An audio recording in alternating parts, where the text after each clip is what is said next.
cedi. It's now back to 1 cedi. Says here, Dokuni about 10 cedi, 7 cedi, 20 NPP unko, NDC mbra. Mahama Bawumia Wabama Kwalaha. Samira Wabaha. Wambaha almost see our Mama. Mama bra.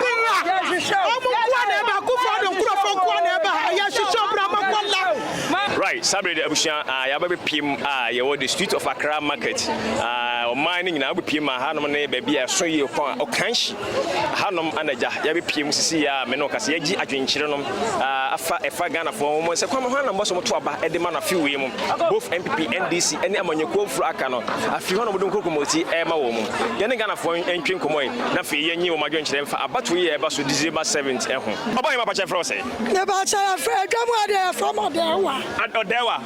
Okay, Odewa, nice to be at there, maybe I come up. But December 7th, October. Miniabama. Free education. Young Toba, young Tomawa. Oh, my dear woman. So, maybe no by Yadepa, your fun. Your fun was with another poor baby. And a year, Kuma, my and the Amaba. December 7th, more to my Bama, the NPP. Number one. Yes, son of Daba. Yes, Manaf, so also I just saw one airport. I didn't know who people want to Ghana for. No, Mahama buy or say, Jacoba, Manka, Bayano Makama, Diamond. Mamma said, and Mompana. The Bachaco, what they are to Yadis, Yan Kukobu. Yadis, Yan Kukobu. Baba Kupaya Basa. No more work. Sabambi ba afwan watching abasa anyama ba papa dia gwa sa Mahama ba abasa no ati ya no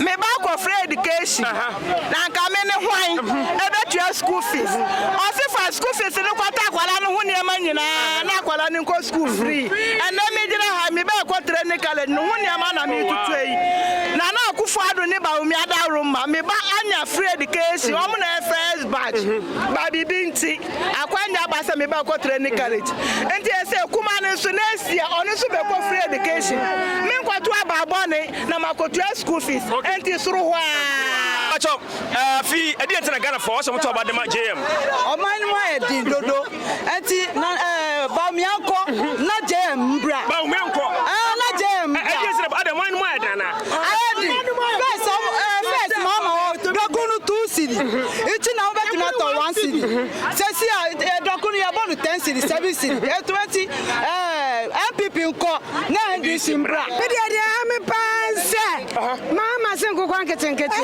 mi hayo obidan mi ni babi amidi nkukwa buani besie ubaka mafia asi hey na fiaula atia mafia atia mere nkukwa ibegu hey na free education dia me bai edani trimu afebo uma education babi awona mu bia eti ya dia tudu fu amade safe yan to me to safe yan to me to dollar yan to me to naira bibia boy dindindi akufado dokunu 1 cedi o cedi boy di and dokunu na si wonu 7 cedi 10 cedi 7 cedi so mi ti se mi to mi enu dokunu chinam ti se mi se 20 anti o man mu aye dindindi akufado onko ma Bawumia onko na ya unto ya woni hwi mama ni hwi oni hwi okay Ghana man Welcome to Tonsia. Me a single mother. Me mark of free education. It's me the NPP. Let to papa. That is for what consume. Yaba to be. Yaba to my German enough. Yaba to a man. Baba Yama Mano. Me the Mijidi Pa. You are so good. You are not that. True for papa. I go to Yabi. Let me the best. Mama so Bawumia so mra.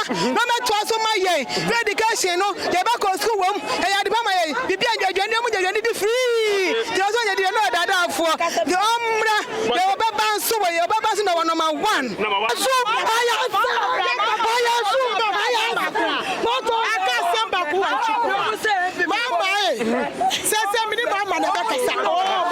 Okay, Kasabi. Mini mama na be kasa. Jo mama Bawumia wa ba makwala ha. Samira wa ba ha. Wa ba ha omu sisi wa ha o mama. Ya na bra. Mama bra. Omu kwa na ba ku fo do nkurofo kwa na ba ha. Ya shisho bra makwala. Ba cho ya sira wi asem no no. Bra na be sira ya wa ha mama.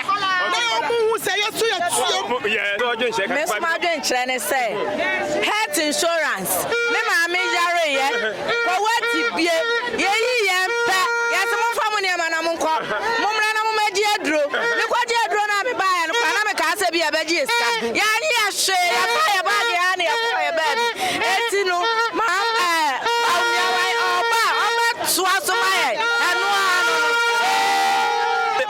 What's my baby about my Ghana? Mama, what's my eye? Or say your baby, your baby, why be that? Or bet me, I say, or bet to me, I say, or can, or your, okay, or can, or your, or nearly believe in Labalaba, and young Crawford, okay. Says, yeah, to me, Toddy, and Toddy, yeah, Toddy, okay. Says, I say,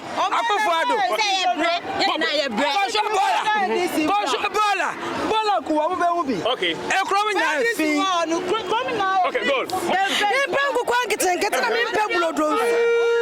1, free education. And what's on your mind?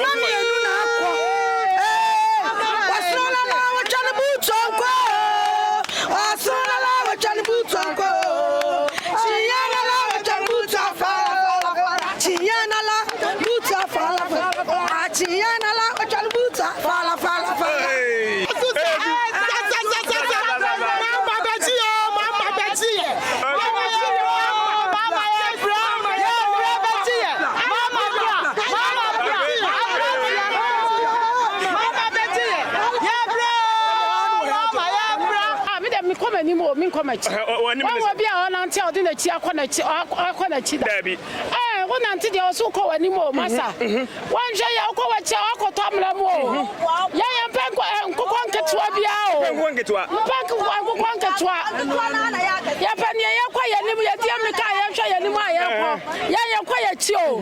No, one back forward. Baha, over Mac of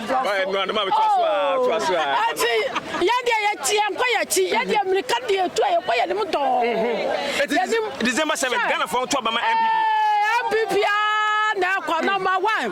Hey, Dr. Mahmudu Bawumia, the first. Oh, Kwatua Bana through. Oh, number 1. Also, Bra. Jamaican 24 hour economy.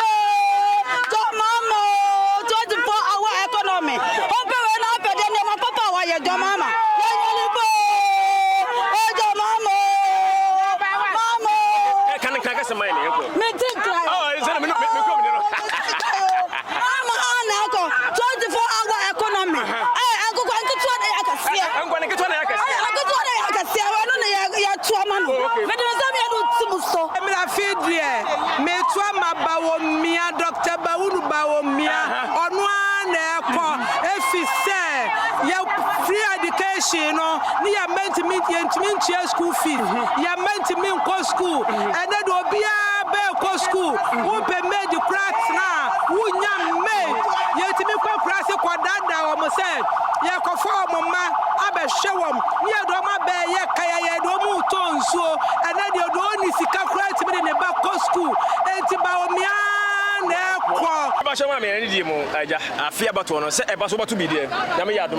Oh, it made two, Papa. Okay, good. Now, all to be who shows it in at Twaba, Oshaman, you cool and Nekufado, and Dr. Bawumia, and NPP Sweet, John Mahama Soba. A few one who cook with Tipa Eman. Oh, maybe I mean, cow meeting. Okay, now, what's the number? No, say, oh, and young cry. And no man call you. Fitiano Pame by Diametonu and do 200. Oh, sir, I overcast your hands. Mamma, time and I told your mapa. Hey, by this time, Geo higher, sir. Hey, and you're easy. Ye Geo has ye cha, she said, yeah, and go ye. Ah. school uniform pa kisi ho ye nto. Obi say so ba free education na oba free education. Oh, me ba free education. Free education cry enye easy. Enye easy sa o. Enye easy. Free education enye easy o. Obi ka say oba ko free education enye easy. Unya sika obi nya sika o na obi to de o to de ye nto. Okay. Ye nto. Ento we ti free education. Dollar nu na e ko. Sifa ko bo. Sifa ko bo, dollar ko. Oh. Ebe ye de. Okay. E direct sa food and say Ghana phone system. System. Oh, Bemen na. Come on here. Hey, me see. Nana Bawumia, number 1. Me tene so amasole. Me peja mi mu. Okay. Me tene so amasole. Me ma baku 3 free education wo ma wie. Onye free. Hwe ba bia me ti o, me ti nsuo mo ankrofo dwonso na me de me nse tete. Eno na matena mu di ahwe nkwala me nsa na wo ma wie. Enti me see Bawumia ni nana, omo nto so number 1 no size. Na wa hwe oman Ghana say oman Ghana baby ayedri. Aje so obi a wu chop money. Na say wo ye be ma wo bua kohoman na mrem a wu say Ghana ayedin. Me dada o. Ghana ayedin. And cement bag kura ebro 100 cedis. Na nya Bawumia kro ya no ba ya o say yeti sika so to komodin on Mahama. Ene ya me. Say ya me ye. Eti na me kan say so oman Ghana na ye wo no. Ye mpa dada atro sam ya bre. So atro sam ya bre.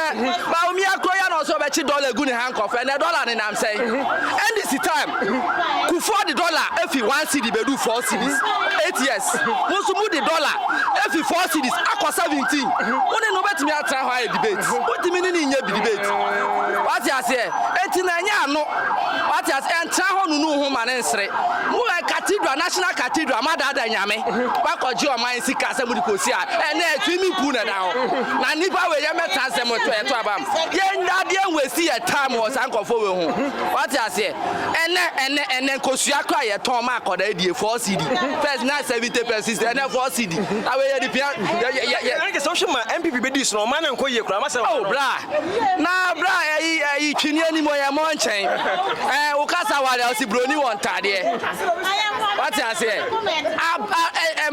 te say Ghana na kasa ye hia no ye hia ni pa obetimi ya mo man na ko nanim te say owura Mahama twata yes di o ye bi pani piano eti na me so kakra me waka no Ghana for to ba NDC Mahama ani NDC ya na betimi ya mo man Ghana ko nanim what you say ha be ka wie oh ya ko ye fuwa na se si aye wo mu no te say obi kwa konsa de busuani wa ba bi kra na because of lolly fate odimi ko and ye fuwa kra yes ne bo na edine na first fuwa 40 cedi and 1 gallon kra yes 1 liter yes say wa wani tua nti fuwa bo pa ye den ama se si obi konsa de busuani wa ayi aha ni he ya pa e obi tika bebre ni bo ye den first na musi dumso kra de bae no ama fo nyeska eto generator e den e di fuwa gumu twati ase eti Bawumia no tiani din oba be mia ye tiani din no oba be mia ye ni di neti kwatre kwaso amount man no ade ebisa di me da se Bacho metawade wa makola ye shop ye fra hello room okay let's different and I wa ha me pacho as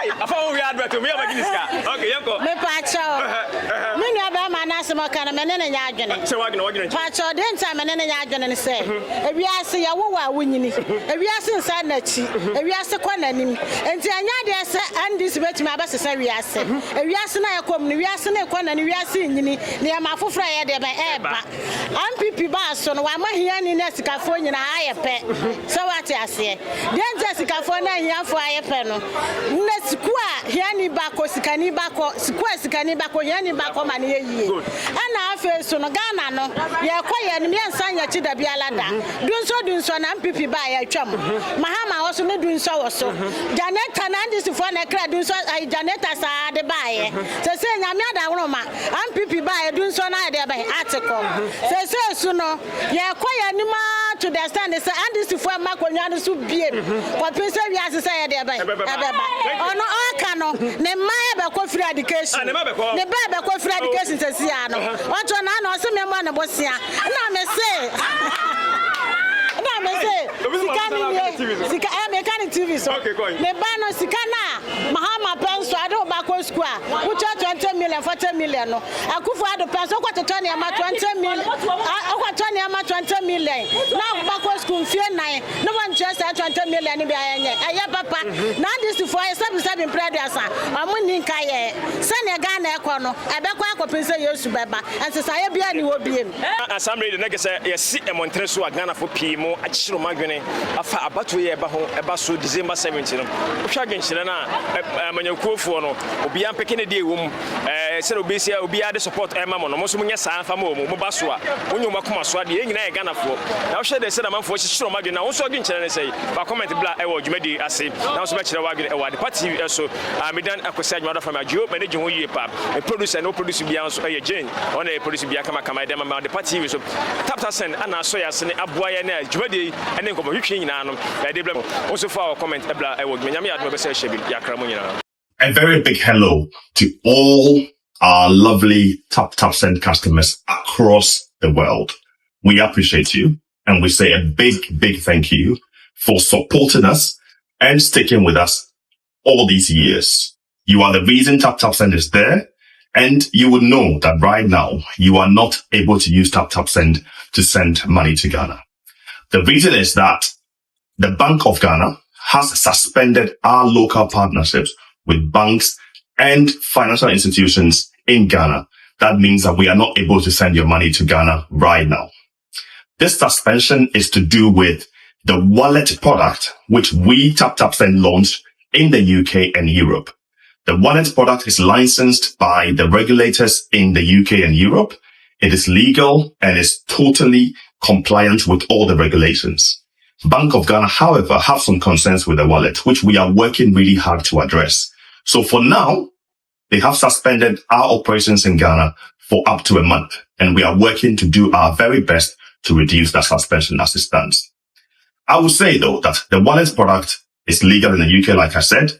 Your money is completely safe and protected by the laws in UK and Europe. So don't worry about your money. If you have money in the wallet, it will still be there when we come back, and it will be safe and secure. This wallet is innovation from us, and we hope that we can resolve this and continue to serve you, the Ghanaian diaspora. What I'll say, though, is just like you stuck with us all this time, please stick with us again. Don't send your money through others. Hold the money if you can, and send it in December, because we are coming with big promotions, we are coming with big giveaways, and we are coming with good rates to allow you to send money to Ghana and have more money for your loved ones in Ghana. So please stay with us. Your love help us build Taptap Send to where it is right now. Your love and your support will continue to help us come back from these issues and continue to build Taptap Send. Thank you very much. We love you from all of the Ghana team.